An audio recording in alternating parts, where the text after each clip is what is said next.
साल से पहले एक मिलियनेयर बनूंगा या फिर मैं एक ऊंची बिल्डिंग से छलांग मार दूंगा। ऐसा ही कहा था वॉरेन बफेट ने जब वो बहुत छोटे थे। दोस्तों, आज इस वीडियो में हम देखेंगे कि दुनिया के सबसे अमीर इन्वेस्टर ने पैसे कैसे कमाए, कैसे उन्होंने $0 को 32 साल की उम्र में $1 मिलियन बना दिया और 1 मिलियन को $85 बिलियन बना दिया। तो आइए स्टार्ट करते हैं। वॉरेन बफेट 30 अगस्त 1930 में अमेरिका ओमाहा में पैदा हुए थे। वॉरेन बफेट के डैड हार्वर्ड बफेट एक स्टॉक ब्रोकर थे जो कि एक पॉलिटिशियन भी रहे हैं, जबकि उनकी मदर एक हाउसवाइफ थी। 1930 में अमेरिकन क्राइसिस चल रहे थे। इससे पहले कि वॉरेन बफेट 1 साल के होते, उनकी फैमिली ने अपनी सारी बैंक सेविंग्स खो दी, क्योंकि जिस बैंक में वॉरेन की फैमिली की सेविंग्स थी वो बंद हो गया। वॉरेन ने बचपन में ही अपने माँ बाप गरीबी में जीते हुए देखे हैं। उनकी माँ कई बार अपना एक टाइम का खाना स्किप कर देती थी ताकि वॉरेन के डैड खाना खा सके, क्योंकि वो पूरा दिन काम करके थक जाते थे। और ये सब गरीबी देखकर ही वॉरेन ने बोला था, या तो मैं 35 साल से पहले एक मिलियनेयर बनूंगा या फिर मैं ओमाहा की सबसे ऊंची बिल्डिंग से छलांग मार के अपनी जान दे दूंगा।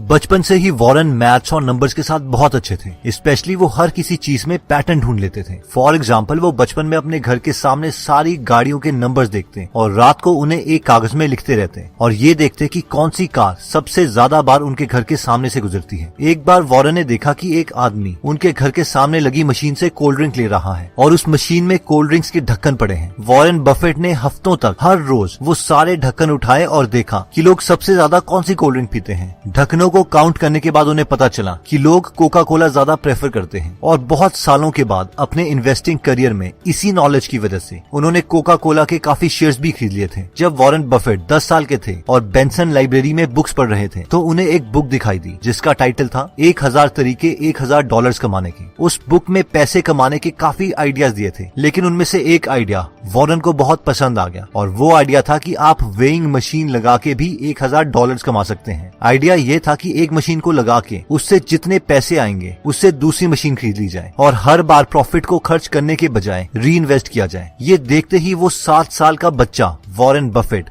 कैलकुलेशन करने लग गए कि एक वेइंग मशीन उन्हें कितने की पड़ेगी और उसके प्रॉफिट से उन्हें कितना टाइम लगेगा दूसरी वेइंग मशीन खरीदने में। इवन कि वो ये तक कैलकुलेट करने लग गए कि अगर दुनिया का हर इंसान उनकी वेइंग मशीन यूज करता है तो वो कितने पैसे कमा सकते हैं। वॉरेन बफेट ने बचपन से ही काफी चीजें बेचना स्टार्ट कर दिया था, जैसे कि उन्होंने कोका कोला बेची, च्युइंगम्स बेची, मैगजीन्स बेची, इवन सुबह 4 बजे उठकर लोगों को न्यूज़पेपर्स भी दिए। उन्हें बचपन से ही पैसे बनाने की गेम में मजा आने लगा था। बफेट कहते हैं कि पैसे कमाने में फ्रीडम थी, एंजॉयमेंट थी और मैं खुद का बॉस बन सकता था। वॉरेन बफेट को बचपन से ही कंपाउंडिंग के कॉन्सेप्ट से प्यार हो गया था, क्योंकि उन्होंने बचपन में एक राजा की स्टोरी सुनी थी जो कि कुछ इस तरीके से थी। एक बार राजा के पास एक पुजारी आता है और वो राजा से दान मांगता है। वो घमंडी राजा बोलता है कि तुम जितना चाहोगे हम तुम्हें उतना दान देंगे, मांगो क्या मांगते हो। इस पर वो पुजारी ने कहा कि चेस में 64 खाने होते हैं, मुझे तुम पहले खाने में एक चावल का दाना दे दो, फिर अगले बॉक्स में उसे डबल कर दो यानी 2 चावल के दाने, उसके बाद नेक्स्ट बॉक्स में उसे दोबारा डबल कर दो यानी 8 चावल के दाने, और तुम चेस के ये 64 सेक्शंस तक करते रहो। जितने चावल के दाने टोटल आएंगे बस मुझे उतना ही चाहिए। इस पर उस राजा ने कहा, बस तुम कितने नादान हो, इससे अच्छा तो मुझसे तुम हीरे जवाहरात मांगते। लेकिन जब उस राजा के सैनिकों ने उन 64 सेक्शंस में चावल के दाने डालने स्टार्ट किए तो वो 64th सेक्शन में इतने ज्यादा दाने थे कि उस राजा को अपना पूरा किंगडम बेचना पड़ा। वॉरेन बफेट इस स्टोरी से इतने इंप्रेस हुए कि उन्होंने कंपाउंडिंग को अपनी कोर फिलॉसफी मान लिया। जब वॉरेन बफेट ने हार्वर्ड बिजनेस स्कूल में अपने डैड के कहने पे अप्लाई किया तो हार्वर्ड के इंटरव्यूअर्स ने वॉरेन बफेट का शिकागो में 10 मिनट के लिए इंटरव्यू लिया और उनसे कहा, भूल जाओ, तुम्हारी हार्वर्ड में एडमिशन नहीं हो सकती। और वॉरेन बहुत दुखी हो गए कि अब मैं अपने डैड को क्या बोलूंगा। लेकिन अब वॉरेन बफेट बोलते हैं कि शायद ये मेरे साथ सबसे बेस्ट चीज हुई थी, क्योंकि कुछ साल पहले उन्होंने एक बुक पढ़ी थी जिसका नाम था द इंटेलिजेंट इन्वेस्टर और security analysis bye Benjamin Graham, जिससे वॉरेन बफेट बहुत ज्यादा इंप्रेस हुए थे। हार्वर्ड की रिजेक्शन के बाद वॉरेन ने कोलंबिया यूनिवर्सिटी के प्रोस्पेक्टस में देखा कि बेंजामिन ग्राहम वहाँ पढ़ा रहे हैं और उन्होंने उन्हें एक लेटर लिखा, डियर प्रोफेसर, मुझे अभी तक लगता था कि आप मर चुके हैं, क्योंकि जब अब मुझे पता चल चुका है कि आप जिंदा हैं और कोलंबिया यूनिवर्सिटी में पढ़ा रहे हो तो मैं इस यूनिवर्सिटी को ज्वाइन करना चाहता हूँ। और फॉर्चुनेटली उन्हें कोलंबिया यूनिवर्सिटी में एडमिशन मिल गई। और वॉरेन बोलते हैं कि मेरी लाइफ की ये बेस्ट दिन थे, क्योंकि मैंने बेंजामिन ग्राहम से इन्वेस्टिंग के बारे में बहुत कुछ सीखा। बेंजामिन ने उन्हें इन्वेस्टिंग के 2 बेस्ट रूल्स बताए। रूल नंबर 1, अपनी इन्वेस्टमेंट के पैसों को कभी भी रिस्क में न डालो, यानी नेवर लूज मनी। और रूल नंबर 2 था never forget rule number 1। Warren Buffett ने जो एक बहुत इंपॉर्टेंट कॉन्सेप्ट बेन ग्राहम से सीखा था वो था वैल्यू इन्वेस्टिंग, यानी कंपनी को उसकी वैल्यू के प्राइस के अकॉर्डिंग खरीदना चाहिए, ना कि उसकी प्रेजेंट मार्केट वैल्यू के अकॉर्डिंग। फॉर एग्जाम्पल, अगर आपको पता है कि ये पेन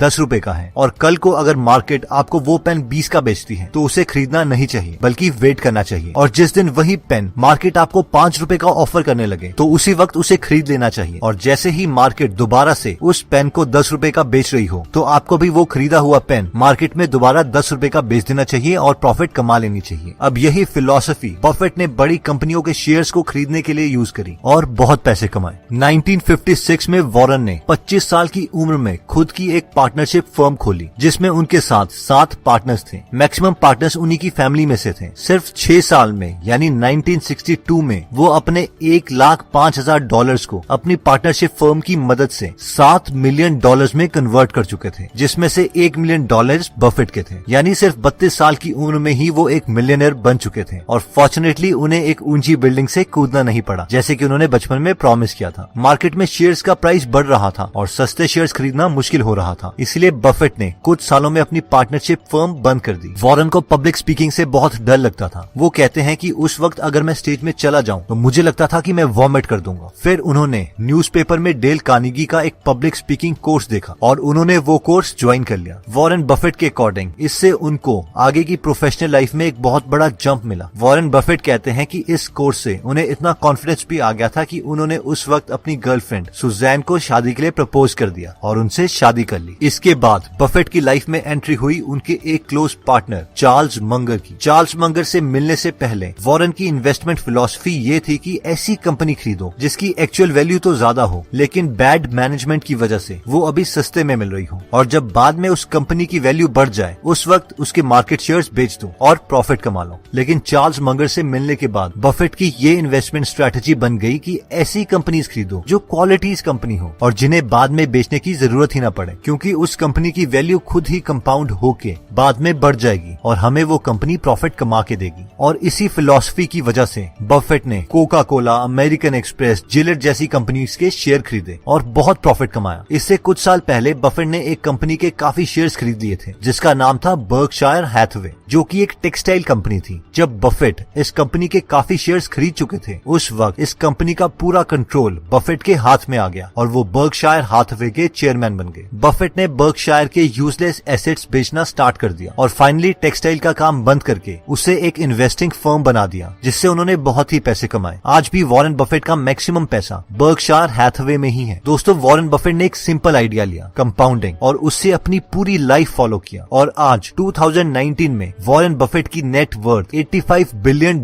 के करीब है। और ये वही लड़का है जिसकी माँ को कम पैसों की वजह से अपने एक वक्त का खाना स्किप करना पड़ता था। क्या आप जानते हैं कि वॉरेन बफेट और बिल गेट्स आज बेस्ट फ्रेंड्स हैं? जी हाँ, और इस कहानी की शुरुआत कुछ इस तरीके से हुई थी। एक बार बिल गेट्स की मदर मैरी बिल गेट्स को बहुत कन्विंस कर रही थी कि वो हुड कैनाल में फैमिली मीटिंग के लिए आए और वहाँ पर वॉरेन बफेट से मिले। लेकिन बिल गेट्स बहुत रेजिस्ट कर रहे थे क्योंकि वो वॉरेन बफेट से मिलना नहीं चाहते थे, क्योंकि बिल गेट्स सोचते थे कि वॉरेन बफेट बस एक ऐसा आदमी है जो सिर्फ स्टॉक्स को खरीदता है और बेचता रहता है, और उन्हें नहीं लगता था कि उनसे मिलके उन्हें कोई एक्चुअल में फायदा होगा। लेकिन फाइनली बिल गेट्स लंच में आने के लिए मान गए और बिल गेट्स जैसे ही वॉरेन बफेट से मिले उन्हें पता चल गया कि वॉरेन बफेट अच्छे और इंटेलिजेंट इंसान हैं और वो दोनों बहुत ही जल्दी बेस्ट फ्रेंड्स बन गए। उस वक्त बिल गेट्स के डैड भी लंच में मौजूद थे और उन्होंने वॉरेन बफेट और बिल गेट्स को कहा कि तुम दोनों अपनी लाइफ में बहुत ही सक्सेसफुल रहे हो। फिर उन्होंने उन दोनों को एक पेपर और एक पेंसिल दिया और कहा कि एक ऐसी कौन सी चीज है जो तुम मानते हो जिसकी वजह से तुम दोनों सक्सेसफुल रहे। जब बिल गेट्स के डैड ने उन दोनों के पेपर को देखा तो उन दोनों ने पेपर में एक ही शब्द लिखा था और वो था